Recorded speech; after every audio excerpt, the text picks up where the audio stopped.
বর্তমান এমন একটা অবস্থা হয়ে গেছে যে মানুষ শুধু জানে কিভাবে দুইটা পয়সা ইনকাম করা যায়, নিজের ঘরে বউ বাচ্চা নিয়ে কিভাবে যতটুকু ভালো থাকা যায়। এছাড়া মানুষ আর কোনো চিন্তা করে না। দেখবেন একজন ব্যবসায়ী কিংবা একজন চাকরিজীবী, একজন দিনমজুর, প্রত্যেকজনের বেলায় একই অবস্থা। এই কথাটা বলার কারণটা হলো,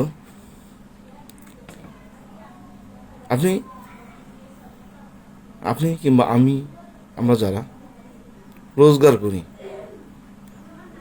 শুধু আমার রোজগারের টাকা এর হক শুধু আমার পরিবার পরিজনের কাছে শুধু সীমাবদ্ধ নয়। এখানে আমার আত্মীয় স্বজন, আমার প্রতিবেশী, নিকটস্থ প্রতিবেশী, নিকটস্থ আত্মীয় স্বজন, এই সবারই হক আমার প্রতি আছে। আমি যতটুকু পারবো কিংবা আপনি যতটুকু পারবেন এটা আদায় করার চেষ্টা করবেন। সামর্থ্য থাকলে করতে হবে, সামর্থ্য না থাকলে করার দরকার নেই। কিন্তু আমরা সেটা কখনোই কোনোভাবে চেষ্টা করি না এবং করি না।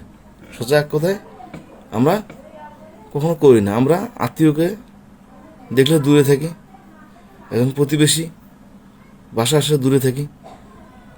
তাই এই দূরে থাকা থেকে বিরত থাকুন। আত্মীয় আসলে আত্মীয়কে যতটুকু